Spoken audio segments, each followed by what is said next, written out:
Ketua Umum Kadin Indonesia Anindya Bakri mengatakan, Prabowo ingin berdiskusi langsung dengan para pelaku usaha mengenai langkah-langkah yang dapat dilakukan bersama untuk meningkatkan perekonomian daerah. Dalam pertemuan tersebut, Kadin menghadirkan pimpinan dari 38 provinsi. Para pengusaha datang dari berbagai wilayah Indonesia, termasuk Papua, Papua Barat, Kalimantan Utara, Nusa Tenggara Timur, hingga Aceh. Kehadiran para pimpinan Kadin daerah ini menunjukkan bahwa pembahasan tidak hanya berfokus pada kondisi ekonomi di tingkat pusat, tetapi juga menggali potensi, tantangan, dan peluang pertumbuhan yang ada di daerah.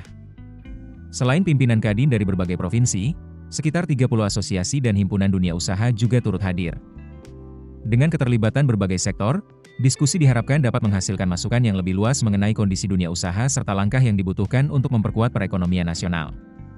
Menurut Anindya, pertemuan di istana ini juga melanjutkan dialog antara Presiden Prabowo dan Kadin yang telah berlangsung sebelumnya. Pada Agustus 2025, Prabowo pernah mengundang jajaran Kadin ke Hambalang sebelum menjalani kegiatan retret.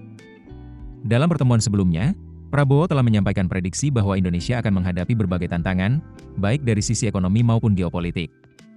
Kini, tantangan tersebut menjadi pembahasan bersama antara pemerintah dan dunia usaha. Anindya mengatakan, berdasarkan kunjungan dan komunikasi dengan berbagai daerah, para pelaku usaha tetap berupaya mencari solusi dan mempertahankan optimisme. Namun, kondisi tersebut juga membutuhkan koordinasi yang lebih lancar dan lebih kuat antara pemerintah pusat, pemerintah daerah, serta dunia usaha. Pertemuan antara Presiden Prabowo dan para pengusaha juga melibatkan sejumlah menteri di Kabinet Merah Putih. Di antaranya Menteri Keuangan Purbaya Yudi Sadewa, Menteri Pertanian Andi Amran Sulaiman, Menteri Perdagangan Budi Santoso, Menteri Energi dan Sumber Daya Mineral Bahlil Lahadalia, serta Menteri Perindustrian Agus Gumiwang Kartasasmita. Kehadiran sejumlah menteri tersebut menunjukkan bahwa pembahasan dengan dunia usaha mencakup berbagai sektor penting, mulai dari keuangan, pertanian, perdagangan, energi, hingga industri. Menteri ESDM Bahlil Lahadalia mengatakan, para menteri hadir untuk mendampingi Presiden dalam menerima dan berdialog dengan perwakilan dunia usaha. Pertemuan ini diharapkan dapat memperkuat komunikasi antara pemerintah dan pelaku usaha, sekaligus membuka ruang untuk menyampaikan berbagai persoalan yang dihadapi sektor bisnis. Sementara itu, Wakil Ketua Umum Kadin Bidang Etika dan Kepatuhan Bisnis Haryara Tambunan menyampaikan bahwa Presiden Prabowo mengingatkan seluruh elit bangsa agar tetap kompak dan terus menjaga persatuan.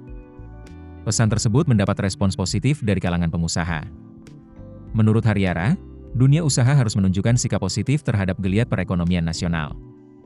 Selain itu, pelaku usaha juga diingatkan untuk tetap taat dan patuh terhadap peraturan serta perundang-undangan yang berlaku.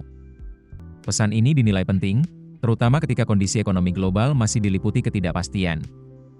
Dalam situasi seperti ini, perilaku bisnis dan kepatuhan dunia usaha menjadi bagian penting dalam menjaga kepercayaan terhadap perekonomian Indonesia. Haryara menilai, dunia usaha memiliki peran besar dalam menunjukkan kepada dunia bahwa Indonesia memiliki fondasi ekonomi yang kuat. Karena itu, sinergi antara pemerintah dan pelaku usaha perlu terus dijaga. Dunia usaha tidak hanya diharapkan mampu menciptakan kegiatan ekonomi dan membuka peluang pertumbuhan, tetapi juga menjaga tata kelola bisnis yang baik serta mematuhi aturan yang berlaku. Dengan demikian, optimisme terhadap ekonomi Indonesia dapat terus dipertahankan, meskipun tantangan global masih membayangi. Dalam pertemuan tersebut, Ketua Umum Kadin Anindya Bakri juga menyampaikan komitmen dunia usaha untuk mendukung target pertumbuhan ekonomi menuju 8%. Komitmen tersebut menjadi motivasi bagi anggota Kadin untuk memperkuat kontribusi dunia usaha terhadap perekonomian nasional. Kadin juga menyatakan akan terus menjaga sinergi dan kekompakan melalui program Indonesia Incorporated.